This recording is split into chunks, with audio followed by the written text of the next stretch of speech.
Okay, it is recording. Please, now, Nari. Thanks. Okay. Well, hello everyone, and welcome to the third webinar of ISNCT.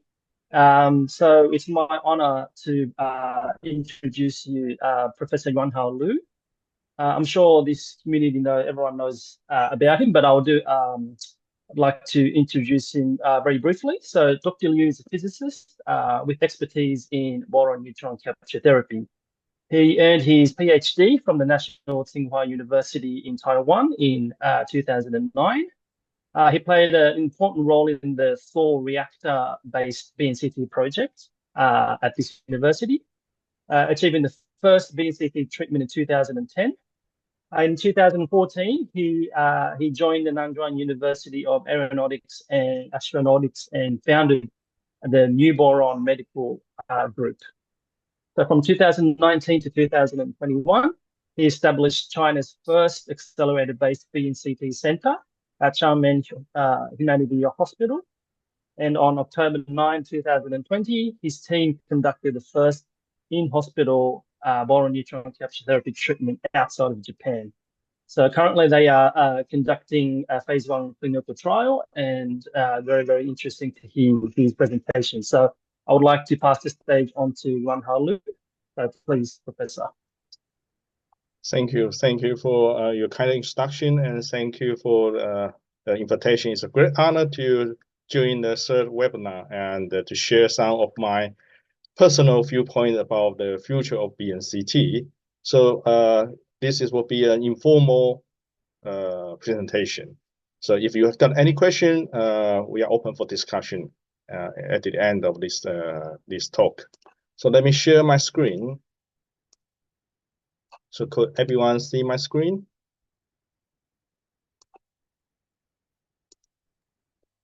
Yes, you can see the screen. Okay. Let me start. Okay.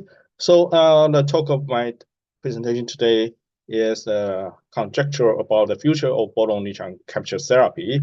So I would say this is actually a blue sky thinking about tomorrow's BNCT, how it would look like and what might happen and what we might need for BNCT for the future. Okay. So for this presentation, I will start to briefly look back around the BNCT development in the past and where we are currently. So knowing where we are today is important to point to the direction where we should go for the future. And then for most of the part of today's talk, I will share my personal viewpoint and experience and make a conjecture about the future BNCT informally.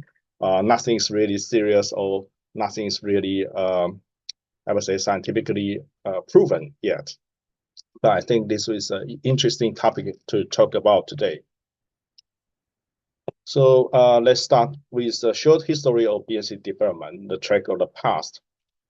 We know that the BNCT concept was proposed in 1936, so it's like 88 years ago, something like that.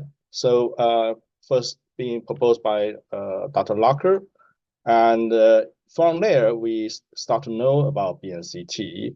But we know that for us, we know that BNCT is a binary treatment. What we need is a neutron and boron carriers. So it sounds quite simple. We just need neutrons and boron carrier and put them together, then magic will happen.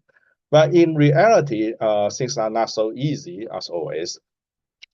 So actually for neutron, let's start with neutron. When boron neutron capture therapy, this concept was first proposed in 1936. There's lack of neutron source. There's no appropriate neutron source that can provide intensive neutron beam to conduct BNCT irradiation.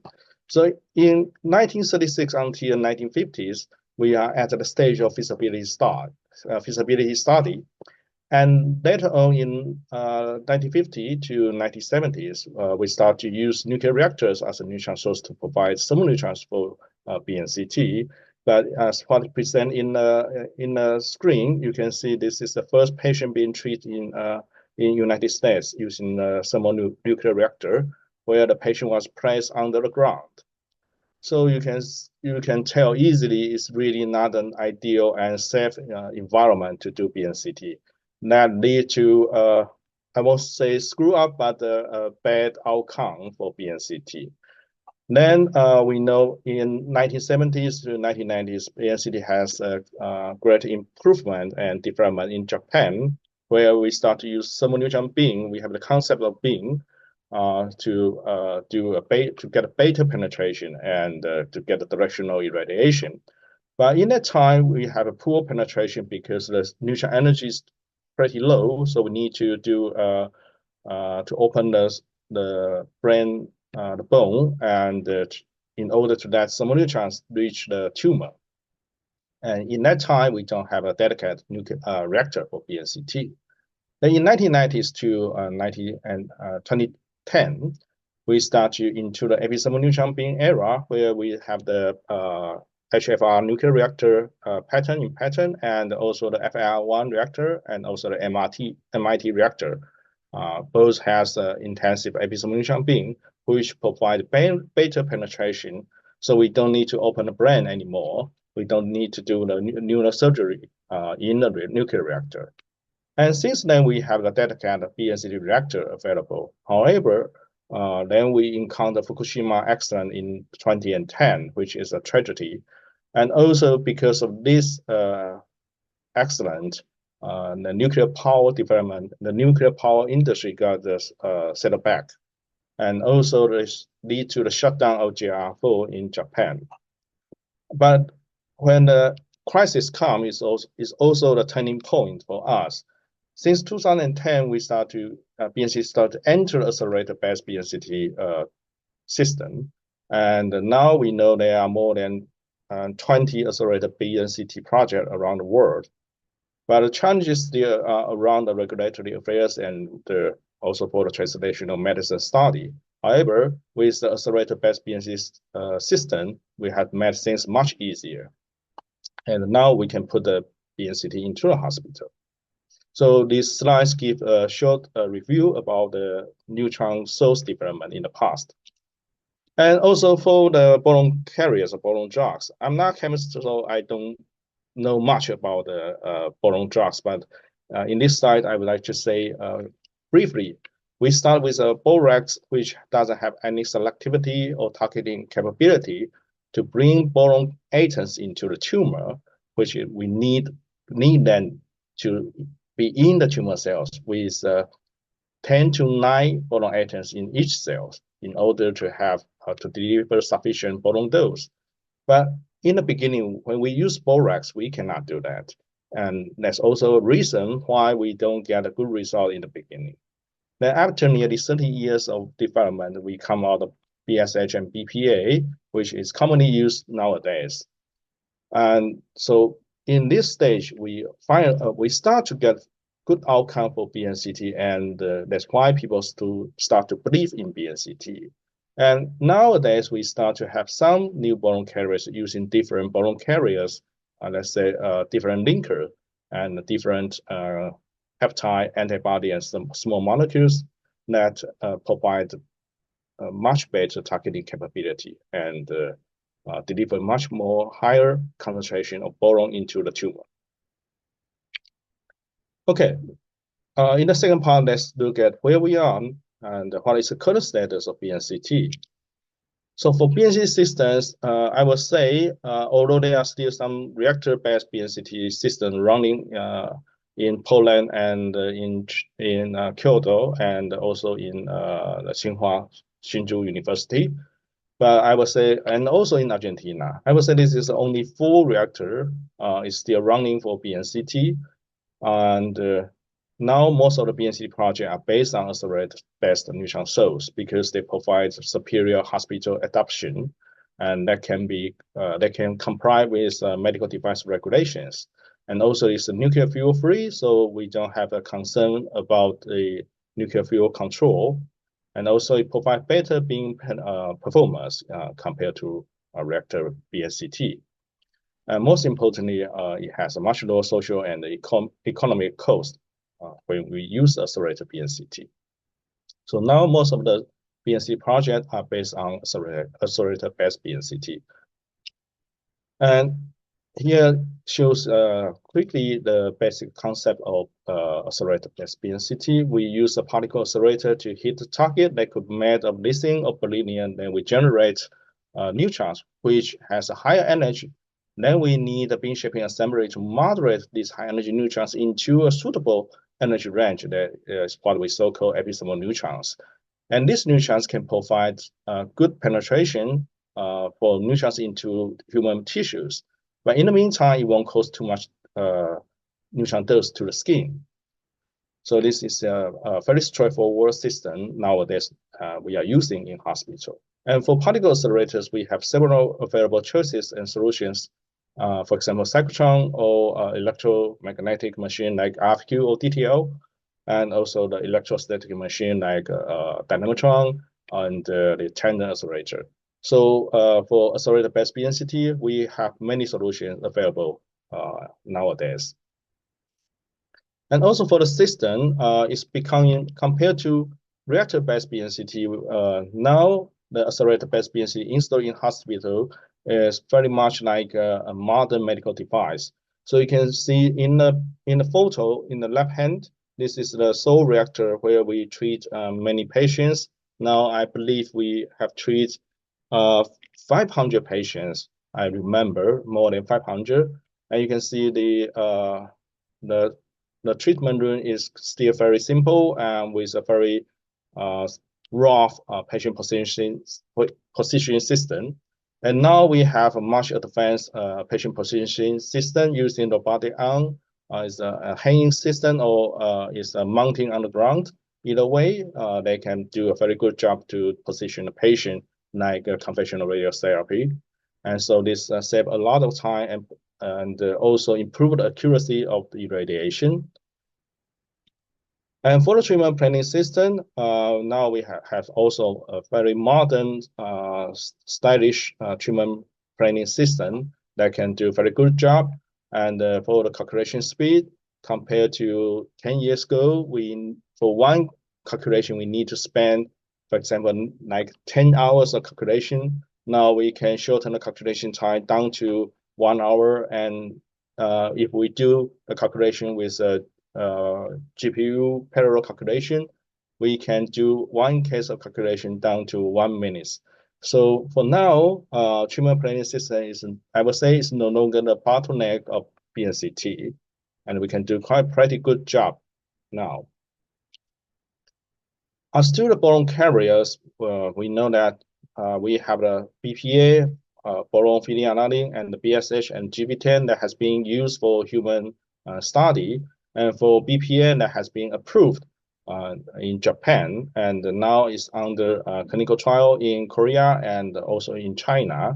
Hopefully, in the next 2 years, there will be BPA also be approved in Korea and China. And also, recently, the fluoride-18 BPA has become more and more available in both in Japan and China, and this can be applied for routine scan. And for clinical application, we know compared to 10 years ago, when we only start treatment for brain tumors and head and neck tumors, now, and also melanoma patients. Now we also conduct BNCT for breast cancers. I remember they treat 6 patients in Edogawa Hospital. And also in some centers, we treat bone sarcoma with a very good outcome.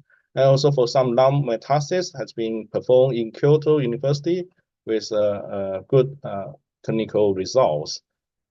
So compared to 10 years ago, the indication of BNCT is also broadened, and hope in the future we can cover more and more indication and treat more different type of cancers by using BNCT.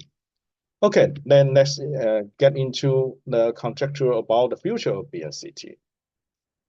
So first, I would like to talk about what is coming for BNCT system. Now we in BNCT application, practical operation, we still need to spend quite some time to position the patient.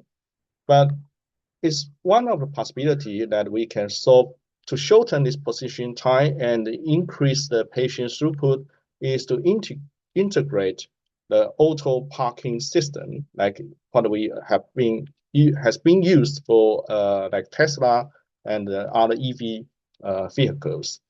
And this actually is quite mature, and with laser guiding system and also the image recognition system, we can perform automatic patient position with the aid of the car parking system and surface recognition technology. So in the near future, I believe for patient positioning system, it will become much easier in BNCT with the aid of other technologies. And the second technology is emerging in BNCT, although it's not yet come true, but I have heard about this discussion among different groups, is to build a rotating gantry for BNCT, because now we have only a fixed beam, just like here, we have a fixed beam, and we need to turn the patient around this fixed beam, which is not so convenient, and most of the time, the patient has to be posed in a not so comfortable position.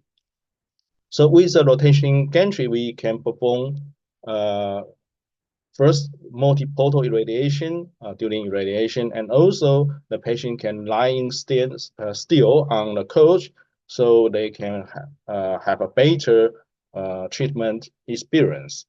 However, the challenge part for BNCT is that if we need to mount the beam shaping assembly on the gantry, so this will create quite huge weight to the rotating gantry.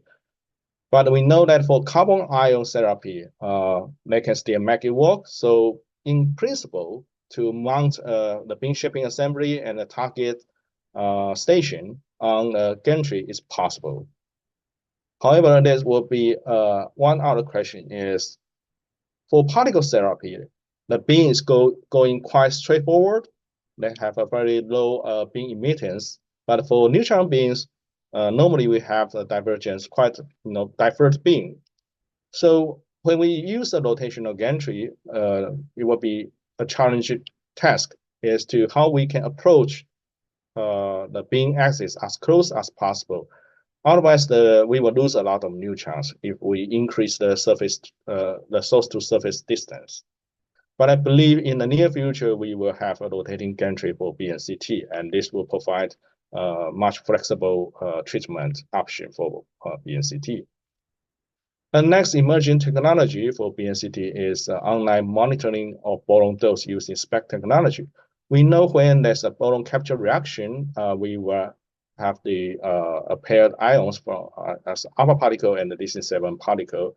And also we will have accompanying capture gamma rays as 478 keV capture gamma ray. And we can detect this single photon and make a photo or make a image from this single photon emission.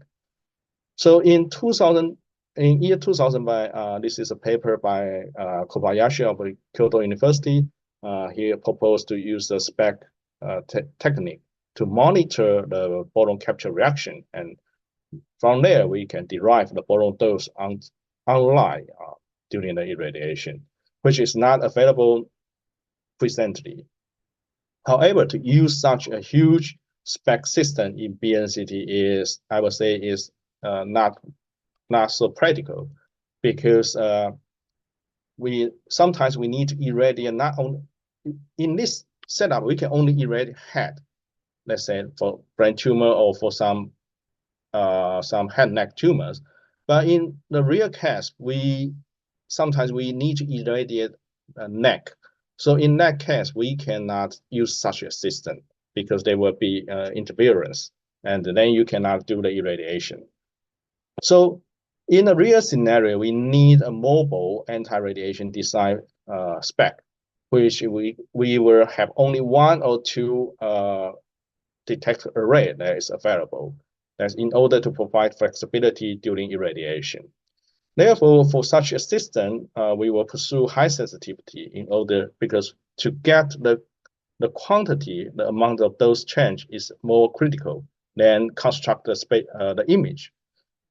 But it doesn't mean we don't need the image. But however, we can accept a low spatial resolution in order to, in exchange, to get better sensitivity. And also we can sacrifice the time resolution. We can accept a acquisition time for 10 seconds or even longer to get the boron information, or in order to get sufficient spatial resolution. It's not critical to have a very high time resolution, let's say per second or 20 frames per second, is not necessary for BNCT now, I would say. And I think now several groups are developing unspec technology, and I hope in 5 years we will have a durable or practical system available for BNCT. And a next possible development is to build a cyberknife BNCT, because now the BNCT system is still quite large and need a larger footprint for the building. And so is it possible we use a neutron generator, DD or DT generator, and mount it on a robotic arm like a cyberknife, so it provides much flexible irradiation angles and the positions? But we know that with a DD or DT generator, the neutron yield is still limited. And with the DT generator, that the neutron energy is high as 14 MeV. So it's not easy to slow it down and moderate this neutron. But with the DD generator, the neutron energy is around 2.5. It's lower, but still, on the other hand, it has a lower neutron yield. So how to solve this problem is a major question. However, if someone can solve the problem, then I believe this will replace the current accelerator-based BNCT systems. But to do so, we need to consider the size and weight. This must be capable to be mounted on a robotic arm. And also need to provide sufficient neutron flux. At least I would say we need to achieve 2 or 3 10 to 8 episomal neutron flux per second per square centimeter. And that would require much better boron or gadolinium carriers, because if we have a lower neutron flux, then we need a better boron carrier to compensate the boron dose. And the other challenging thing is about radiation safety, because with such small device, how we can share neutrons efficiently and protect the patient exposure to the radiation is also a challenging task. Okay, next I would like to talk about treatment planning system. The first thing I would like to mention is plan optimization. Here is a real case of a glioma patient, and it's a treatment plan. And we do this treatment plan basically, or say, fully relies on medical physicist experience and try and error testing to find what might be the best irradiation. But is this plan the best case? Can we find a better solution or better irradiation angle? Can we? I believe the answer is yes. And this will realize with so-called reverse Monte Carlo technique. So normally we do a forward Monte Carlo calculation and tally the dose deposition in the target region. And for reverse Monte Carlo, we can have the neutrons start in the target region and go outward and tally the neutron as a surface cylinder detector and rebuild the response outside this region. And the other technique that might be possible to we consider is a ray tracing technique. Then we reduce the amount of collision of neutrons and use a numerical estimation to estimate what is the best incident path. And this is something is already under investigation, and I believe this will become available in 1 or 2 years. And with this reverse calculation, one, we can shorten the calculation time because every time you try to find one incident angle, you would need to do one full calculation. But with a reverse Monte Carlo, you just do one time calculation, then you got the answer directly. And second, we can improve our irradiation strategy. So I believe that the plan optimization is very important for the next generation of TPS of BNCT. And another important improvement for BNCT in the future, I would say, is to based on image-based planning system. First, we should use the PET image to do the to acquire spatial dependence boron distribution information, so we can get a better boron information for the dose calculation. And during irradiation, we should use the spec to obtain to do the plane verification and also to obtain the time dependence correction. So our plan is, when we do the plan, it's based on assumed boron concentration.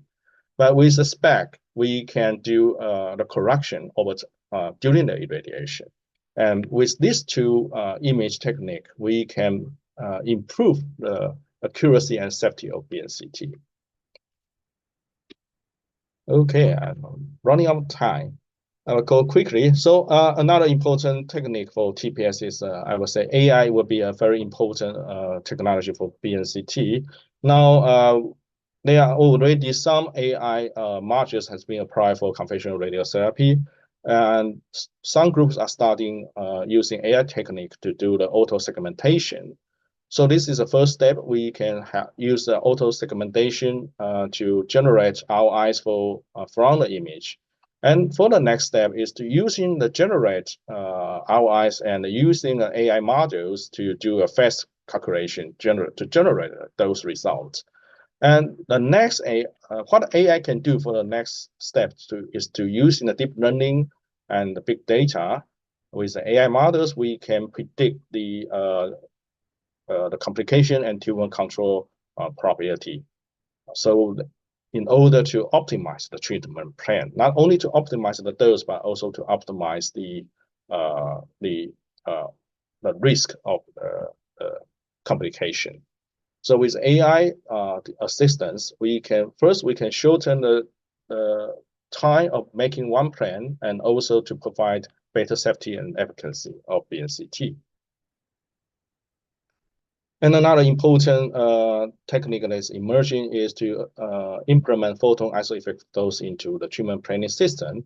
And remember, probably in 8 years ago or 10 years ago, when we did one of the conversation, we would like to implement photon isoeffective dose model into TPS. However, back to the time is still, I would say, still too early, because we don't have enough data to build to generate the reliable factors for the photon isoeffective dose.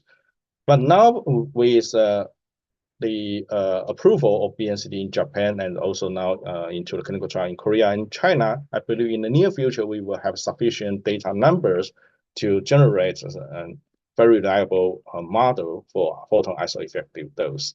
And I believe it is scientifically solved, but we need to do more hard work to fulfill the gap. And what is the gap is the data. Okay, next, I would like to mention a little bit about boron drug development. As you might know, that now we have a lot of different DDS available drug delivery system. In principle, is to build a carrier and with a linker and put a payload is now the most common strategy to for the new drug development. And where what we can do is to replace the payload using boron 10 atoms to replace the toxic components of the alpha emitters. Now we replace it with boron atoms, and I believe this strategy is quite reliable and is feasible. So I would say that in the next couple of years we will have many new boron carriers that is available for IND. In the past, we have the BP and BSH, which is already on the ground because it has been tested and used on human bodies for years. But actually, I would say that we are facing a big apple tree, where we have already several boron carriers that is promising for BNCT. But what we need, how we can approach to these apples is first, we need to solve the problem of regulations, because so far we don't have a very good regulation system for BNCT. Then for the authorities, they don't know exactly how to approve a totally new boron carriers for BNCT. I don't know how the situation looks like in Japan, but what I can tell you is the situation in China.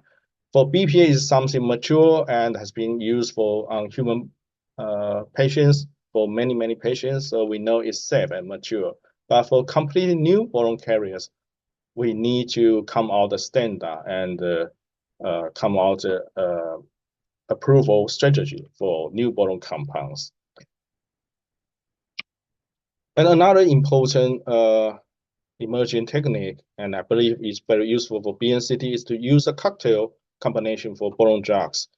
After we come out many new boron carriers, then we can use these new boron carriers as a combination to solve the tumor heterogeneous problem, and also increase the boron uptake, because different boron carriers, they might get into the cells via different mechanisms or say different channels. For example, BPA go into the boron, go into the cells via lead-1 transporter, and others can go through, for example, the peptide can go through CD44 pathway to get into tumor cells. So by combination, we can increase absolute boron concentration in the tumor. And I believe this such a combination will made of broad spectrum boron carriers such as BPA, and also with a specific recognition, it means high targeting capability boron carriers. So with broader spectrum boron carriers and also specific targeting carriers, we can provide better coverage of the tumor heterogeneous problem. And another important thing is how we determine the irradiation window. Then this relies different PK properties. For some boron carriers, they have much longer retention time in the tumor cells. So we can give these boron carriers, boron drugs to the patient probably 1 day before the treatment. And on the same day, we can give, for example, a shorter half-life boron carriers like BPA. So then we can reduce the toxicity or say the complication of using such a cocktail strategy. And for boron carriers, in the next generation boron carriers, I would say would definitely follow the theranostic strategy. That means see and treat strategy. And this what is emphasized is about the visualization of your boron compound. If you cannot see where your boron compound goes, then it's very dangerous to do the BNCT. And with this CS treat strategy, it also help us to select the right patient and predict the clinical outcome, and also to plan a better treatment. Okay, so I'd like to use a few minutes to talk about clinical application, what it might be available in the future. Here I would like to show, even for BPA is very old and mature boron carriers, and we know that BPA get into the tumor cell via lead-1 transporter, and this transporter has high expression in many different carcinoma cell lines. But now currently we are still struggling, limited our application on brain tumor and head and neck cancer mostly, and for some melanoma patient and for some breast tumor patients. But we know that whether or not the BNCT is suitable for a patient depends on the uptake of BPA. And we know that BPA go into tumor via lead-1 transporter. So that come out of question, if we can get a good fluoride-18 BPA SUV, good high SUV values, and it should be proportional to the expression of lead-1, then should we conclude this patient is suitable for BNCT? I think the answer is yes. Most of the cases should be yes. And then we should consider to use a basket trial, which is now more and more common in precision medicine. Means we should identify a patient is suitable for treatment or not based on a biomarker or whole marker, and then not based on the not based on the path or say where the tumor is, but it's based on the genotype or based on the biomarker expression. So for BNCT, in the future, we should conduct basket trial for BNCT. For example, for BBA, BNCT, now we should perform basket trial for all solid tumors outside abdominal region with high LET1 expression or high fluoride 18 BPA uptake. So with fluoride 18 BPA scan or with a biopsy to testing the LET1 expression, with the aid of these two tools, we should be capable to determine the patient is suitable for BNCT or not. That will save a lot of time and a lot of resources to expand the spectrum of BNCT indication. And running out of time. So another important thing about BNCT in the future is the combination of treatment. Multidisciplinary treatment should be more and more common for BNCT. One combination is using BNCT plus particle therapy or conventional radiotherapy. This is to solve the problem that with single boron carriers, it's difficult to solve the problem of tumor heterogeneous issue. So with a conventional radiotherapy or a boost of particle therapy dose, it will provide better tumor control. And also, if we identify there's a core spot of the treatment in BNCT, we can give a boost dose by using particle therapy to get a better dose painting for the irradiation. And also, it's also important to consider combination of BNCT with other treatment modality, for example, immunotherapy, especially after irradiation, after BNCT irradiation, that will induce a high expression of immuno expression in the tumor that should lead to a good opportunity to combine with PD-1 and PD-L1 treatment. And another important technique that I think is important is desired and will make a lot of good benefit to BNCT is to develop fast boron determination technique.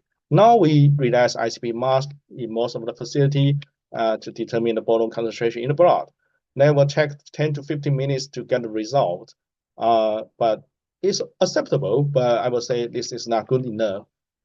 In the next step, we should use optical sensors to measure the boron concentration, which can reduce the measurement time down to 3 to 10 minutes. And this is already available in some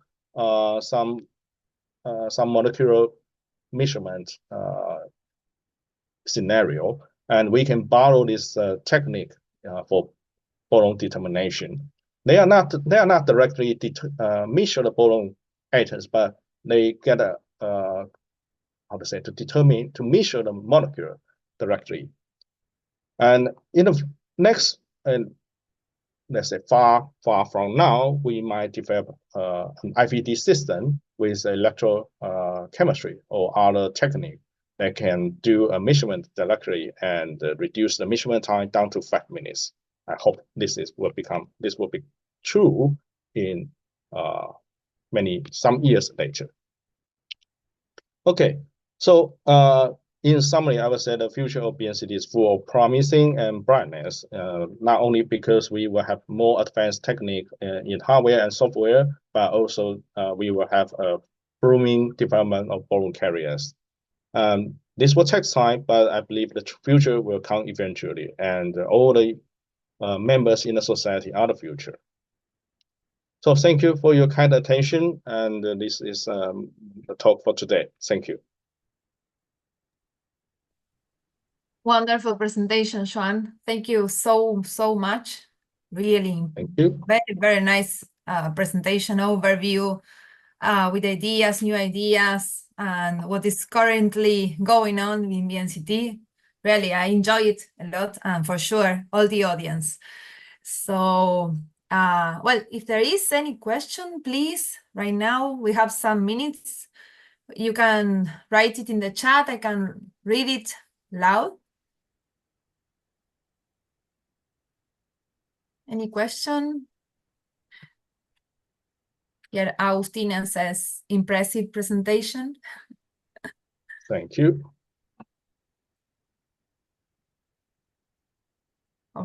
If someone would like to, well, if someone would like to open its microphone and ask, could be too, no worries.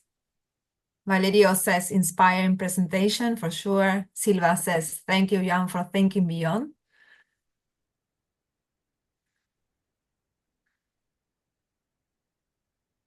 Yes, as you said, I think that this presentation raised new ideas and helped to discuss some issues that are going on and seeing it a bit like from the future, you know?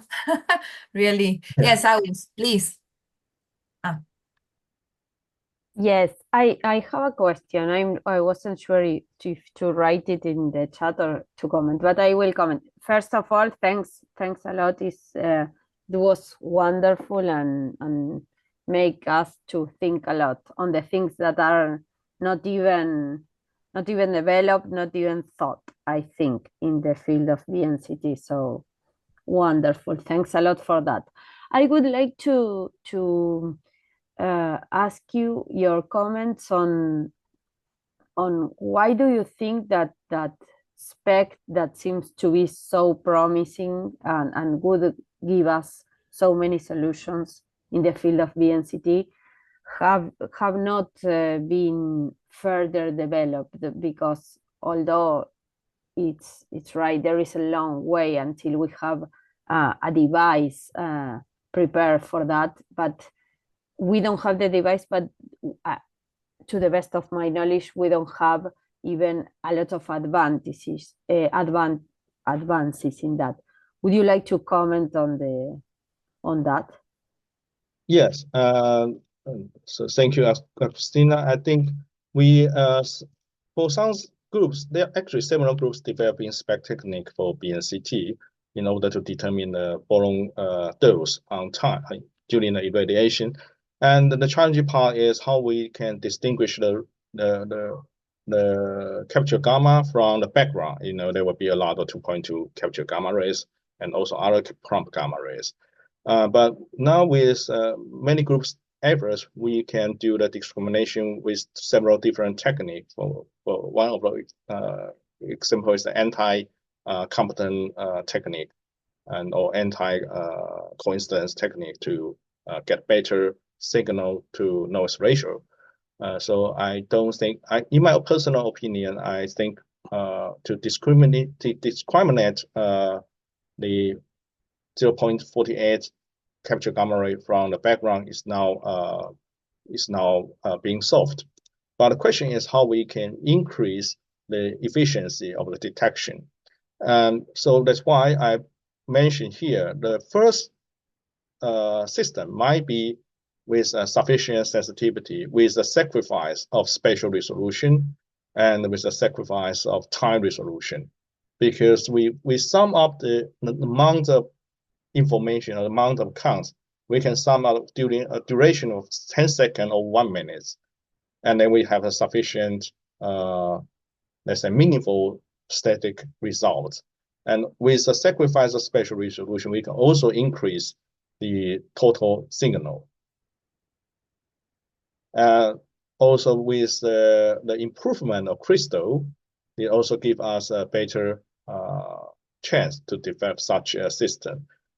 Unfortunately, I mean, compared to typical SPECT system, they can have many detectors. But for the application of BNCT, it's not practical. So we might have 1 or 2, planar array. Maybe some can make 3, like say half arc is possible. But the more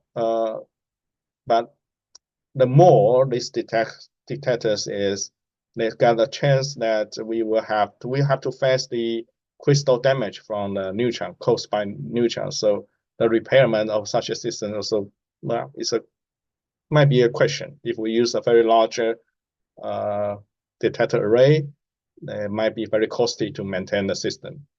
It's just from a practical viewpoint. But I think this is the first system will become available in a couple of years. Not in 2 years, I don't think so, but in maybe 3 or 5 years, we should see someone create the first system that is, can be applied in the real treatment. Okay, thank you so much. Waiting to see that. It will be very interesting. Thanks. Thank you. And regarding time, here Silva says, how much time until the gantry? Until the gantry, good question. I think if we want to do it quickly, if someone get a big room to install the rotational gantry, engineering speaking, 1 year, in my opinion, because engineering speaking, we have the structure of the gantry, and we can use a superconducting magnet to turn the proton beam. So I would say it's okay to use the existing gantry for particle therapy. And what we need to solve in engineering aspect is to mount the beam shaping assembly on the gantry, and also to deploy appropriate shielding material to protect the patient, and also to protect the activation of the structure, because the structure is made of stainless steel. So in order to provide strength of everything. So I would say it's engineering solvable in 1 year, in my opinion. Yeah. And sorry, we have one question more, Ana Selva. In your opinion, what would be an acceptable minimum spatial resolution for boron imaging? For now, I would say 1 centimeter by 1 centimeter is acceptable. Okay. I know some is looking for millimeter scale, but the resolution of spec is poor anyway. So it's meaningless to get very fine resolution. 1 centimeter by 1 centimeter is already very good.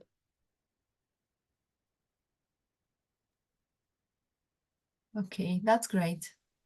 Here, Maria Pedrosa says, thank you, very inspiring. So, well, I think I've read all the questions. We can, if you agree and would like to do it, we can make a screenshot of all the participants that would like to put their video. And in that case, Xuan, please, you have to stop your sharing of the presentation. Let me end my sharing. Okay. Yeah. And okay, all the people that want to start their videos to see our faces in this screenshot, please, if they want. Okay. Just a second more. Aus, you're going to say cheers. Okay. Okay. I think I see some faces. I hope I'm not missing anyone. Okay, cheers.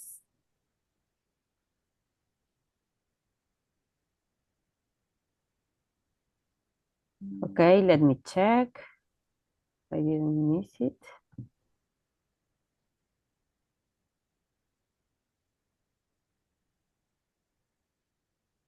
Let me see. Okay.